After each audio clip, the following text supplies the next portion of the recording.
Friends, બધાને good morning અને બધાને જય શ્રી કૃષ્ણ. તો અત્યારે અમે રેડી થઈ ગયા છે અને અત્યારે નાસ્તો બાસ્તો અમે બધાએ કરી લીધો છે. તો અત્યારે અમે જાય છે ચોપાટી ગુજરી બજારમાં. તો જો અહીંયા શૂટ થશે ને તો હું કરીશ. મારે તો કંઈ લેવાનું નથી એટલે કદાચ તો હું થોડુંક તો શૂટ કરીશ તો તમને બતાવીશું. તો આપણે તનિષને તો નથી લઈ જવાના. એ છે ને રોશનીબેનના છોકરાઓને એ બધા અહીંયા રમશે એટલે એ નથી આવતો મારી યારે અને એને લઈ ના જાત હું, કારણ કે અહીંયા તડકો એવો હોય ને પછી અહીંયા આવીને એમ કહે કે હવે મમ્મી ક્યારે જાશું એટલે એને નથી લઈ જવાના આપણે. અને આપણે જીએનસી બેન તો જો કેવા વાર કરીને ઊભી છે. જેનું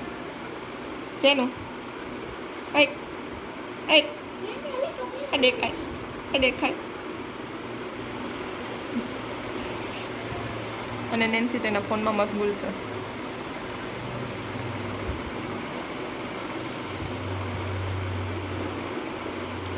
અને મને એક એવી જગ્યાનું નામ કહો તમે ફરવાનું કે જ્યાં છોકરાઓને મજા આવે અને અમને મજા આવે એવી કઈ જગ્યા છે અહીંયા જે પિકનિક માટે બહુ સારી છે. તો અમે આ વેકેશનમાં અમે એક વખત ત્યાં જઈ આવીએ અને ફેમિલી આરે એન્જોય કરી આવીએ. તો તમે મને કોમેન્ટ નાખજો કે એવી કઈ જગ્યા છે તો અમે અહીંયા જઈએ. અલગ અલગ જગ્યાના નામ મોકલજો, પછી અમને જે સારું લાગશે ને અહીંયા જઈશું અમે.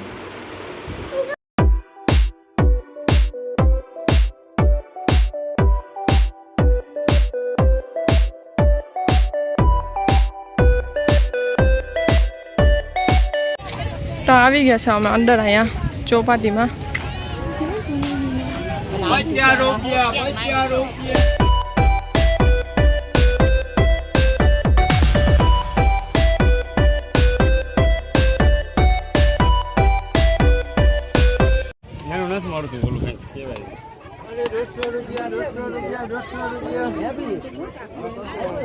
ઓલી બાજુ તો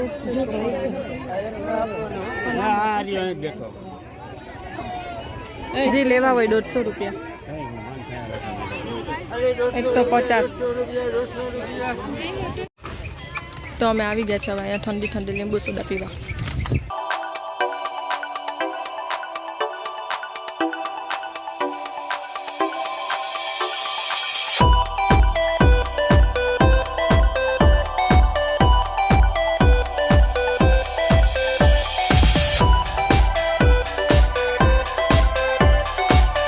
નેન્સી અને રોશનીબેનમાં જોવા ગયા છે ટી શર્ટ.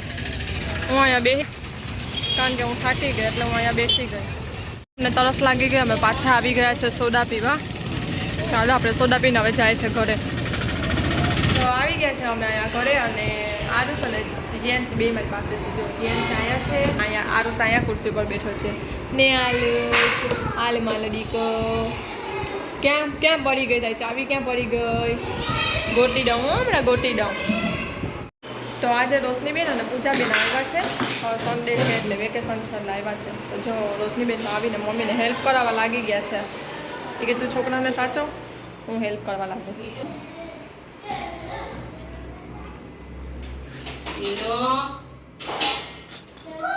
તો જો પાઠ ને ડીગ ને તનિષને અહીંયા રમવા પાર્કિંગમાં રમવા માંડ્યા છે. જો બેટ બોલ.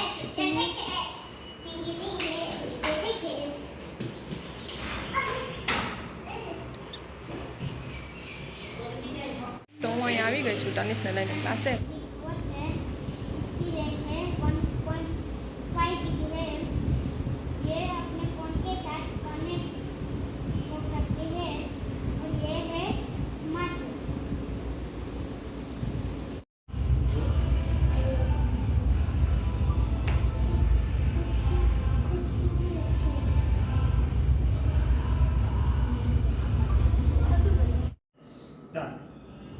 માનો પર્યાય શબ્દ એટલે વાલ, પ્રેમ, સ્નેહ, હેત, કેટલા એવા શબ્દો નિસ્વાર્થ જે સતત આપણને ચાહ્યા કરે છે. એક પણ કહેવાય કે આશા અપેક્ષા એ આપણા પાસેથી રાખતા નથી, તે છતાંય કેટલું બધું આપે છે. હરખ હોય, સ્નેહ હોય, એ સતત આપણને ચાહે છે વગર કોઈ આશા અપેક્ષા રાખ્યા વગર. એટલે માં. તો એ માં, એનો જે વાલ છે એ વાલ વ્યક્ત કરવા. તો તમારા મમ્મીની એવી કઈ આદત કે જે તમારા પ્રત્યેનો એમનો જે વાલ છે વ્યક્ત કરતા હોય, તો એવી કોઈ આદત? અત્યારે તો અમારા મેરેજને 8 વર્ષ થઈ પણ જ્યારે પણ અમે મમ્મી ઘરે જવાના હોય ને ત્યારે મમ્મીને તરત અમને ફોન આવે કે તમારે શું બનાવવું છે એમ. કારણ કે એને ખબર જ હોય કે અમને શું ભાવે હા. તોય અમને ફોન કરીને પૂછે કે તમારે શું બનાવવું. મમ્મીના હાથની કઈ એવી રેસીપી કે જે તમને હજી યાદ છે નામ ભાવે છે? બધું મમ્મીના હાથનું તો બધું ભાવે જ છે. સ્પેશિયલ કોઈ એક ડિશ? સ્પેશિયલ ડિશ તો મમ્મીના હાથનો રતાળાનો શીરો. વાહ, શું વાત છે. હા. બીજી કોઈ એવી આદત? અને ક્યારેક એવું થઈ જાય કે મજા ના હોય કે બીમાર પડ્યા હોય તો તરત મમ્મીને ખબર પડે ને એટલે ફોન આવી જાય કે કેમ શું થયું, દવા લઈ લેજે, જમી લેજે. એટલે એના પ્રત્યે આપણે ખબર પડે કે આપણી મમ્મી હજી આપણે કેટલો પ્રેમ કરે છે. વાહ, क्या बात है भाई, वाह. તનિષ, ઓકે. તનિષ ને તીર્થા, હમણાં તીર્થા તો વાહ, નવા નામ આપણને જાણવા આજે મળ્યા. કેટલું ઘરે કેવી ધમાલ ચકડી? તોફાન કરો છો? ખોટું ના તો એમ થોડાક તો તોફાન હોય ને. કાચી ગયું કરે છે બેન જોડે રમવા જાવ મમ્મી કીધે કઈ વસ્તુ ભાવે? મમ્મીના હાથની કઈ વસ્તુ ભાવે? ચિપ્સ. બીજું? શીરો. ઓહો. સૌથી વધારે કોણ આમ તને ઘરમાં આમ વધારે તને આમ પ્રેમ કોણ કરે? શું લાગે? મમ્મી કે પપ્પા? ઓહો. અને તને કોણ ગમે સૌથી વધારે? મમ્મી કે પપ્પા? वाह नाइस निकली हो.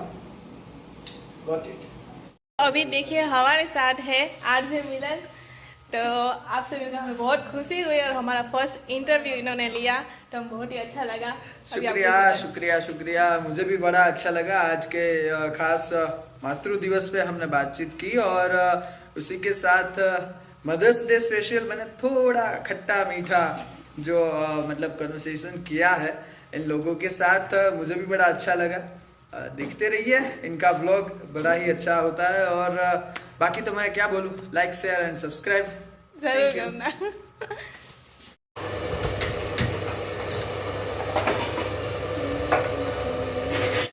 અત્યારે ઇડલી સાંભારનો અને ઢોસા મારું બેટર તૈયાર થાય.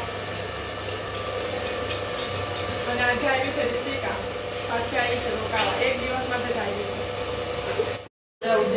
પછી આવું થાય.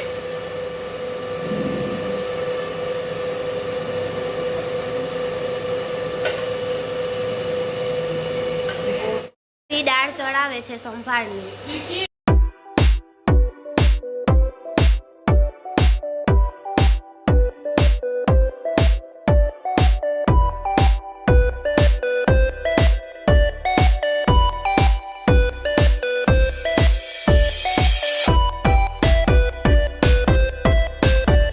તો અત્યારે વાગી ગયા છે 12 અને આજે છે પૂજાબેનનો બર્થડે.